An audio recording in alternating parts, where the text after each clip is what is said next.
Assalamualaikum warahmatullahi wabarakatuh. Perkenalkan, nama saya Robi Firly Herman. Pada kesempatan kali ini, saya ingin mempresentasikan hasil dari UTS seminar proposal saya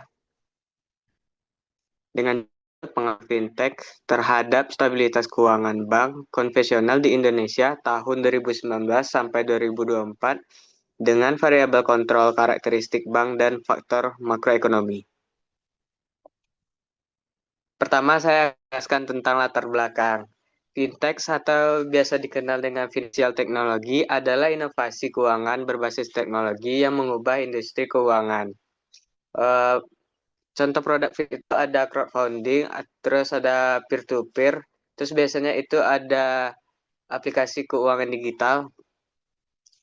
Terus secara global, investasi pada fintech ini terus mengalami peningkatan.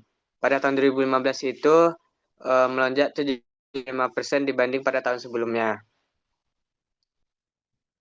Kemudian fintech menentang layanan perbankan dari bisnis yang lebih fleksibel dan biaya lebih rendah. Fenomena ini mengakibatkan perbankan tersebut mendapat saingan pasar yang cukup kuat, sehingga pada saat sekarang ini perbankan memanfaatkan fintech untuk mengelola keuangannya serta untuk menjadi model yang diterapkan dan digunakan oleh masyarakat atau konsumennya. Studi sebelumnya menunjukkan beberapa hasil yang beragam. Pertama itu, fintech dapat meningkatkan efisiensi dan profitabilitas bank. Kemudian ada juga yang mengatakan bahwa fintech menekan pendapatan bank dan mendorong bank mengambil risiko yang lebih tinggi. Untuk mengukur stabilitas bank, diukur menggunakan Z-score ROA yang menunjukkan risiko kebangkrutan bank. Di dalam Word yang ditulis oleh peneliti, sudah diterangkan bagaimana Z-score ROA itu dapat ditemukan. Secara singkat, penelitian ini berfokus pada pengaruh fintech terhadap stabilitas keuangan bank konvensional di Indonesia pada tahun 2019 sampai 2024.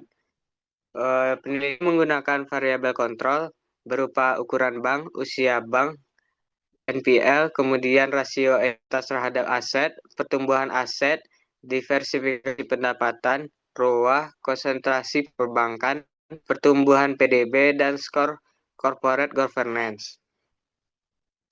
Ini rangkup menjadi dua variabel utama, yaitu makroekonomi dan satu lagi itu karakteristik bank.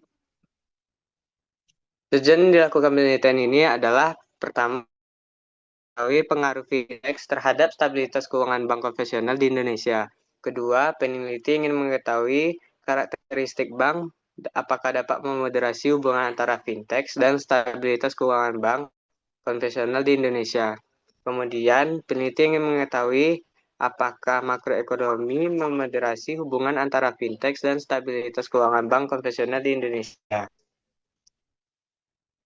Dalam penelitian ini, peneliti menggunakan teori utama yaitu intermediasi keuangan. Intermediasi keuangan sendiri ditemukan oleh Allen dan Santomero pada tahun 1998. Allen dan Santomero sendiri mendefinisikan bahwa intermediasi keuangan adalah kegiatan penyaluran dana dari pihak yang mengalami surplus atau defisit, pihak yang mengalami defisit atau investor dengan melalui suatu lembaga yang disebut perantara keuangan.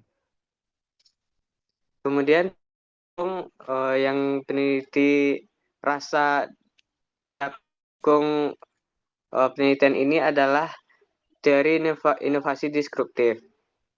Teori ini menjelaskan bahwa pendatang saat ini dalam penerapan untuk menyediakan produk dan layanan yang menjadi lebih mudah dijangkau dan menjadi hemat biaya dapat menjadikan adanya persaingan di pasar.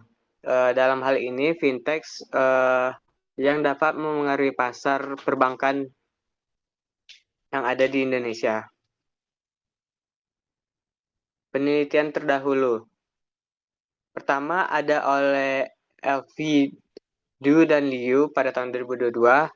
Mereka menemukan fintech dampak fintech terhadap profitabilitas bank. Fintech memiliki efek kurva U, artinya pada awalnya fintech menekan profitabilitas bank, tetapi dalam jangka panjang, bank mampu beradaptasi dan meningkatkan keuntungannya. Kemudian Takor 2019, Max mengubah dinamika persaingan di sektor perbankan, namun masih ada kesenjangan dalam pemahaman menyeluruh mengenai stabilitas sektor perbankan akibat fintech. Kemudian oleh Corneli dan teman-teman, fintech dan big tech itu tuh big data teknologi kredit telah memperluas akses keuangan dengan total penyaluran kredit fintech mencapai 795 miliar pada 2018, menunjukkan pertumbuhan pesat di berbagai negara. Kemudian ada oleh Cao Yang dan Yu, integrasi AI dan data science dalam fintech telah meningkatkan efisiensi layanan keuangan, namun masih kurang penelitian mengenai optimalisasi AI dalam ekosistem fintech. Kemudian menurut Wertz dan teman-teman, keberhasilan fintech dipengaruhi oleh 3 faktor utama, yaitu teknologi, regulasi, dan strategi bisnis yang menentukan daya saing dan keberlanjutan inovasi fintech.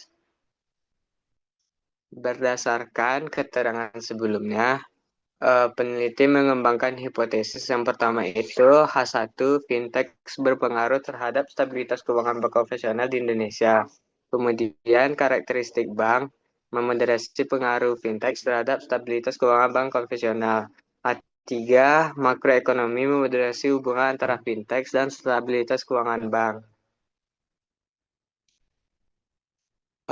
Setelah mendapat hipotesis, maka kerangka pemikiran yang disusun oleh peneliti adalah sebagai berikut.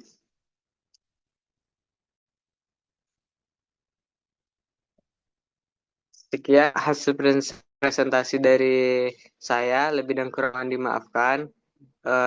Untuk lebih jelasnya ada di revisi pada bab 1 dan bab 2 saya. Sekian, terima kasih. Assalamualaikum warahmatullahi wabarakatuh.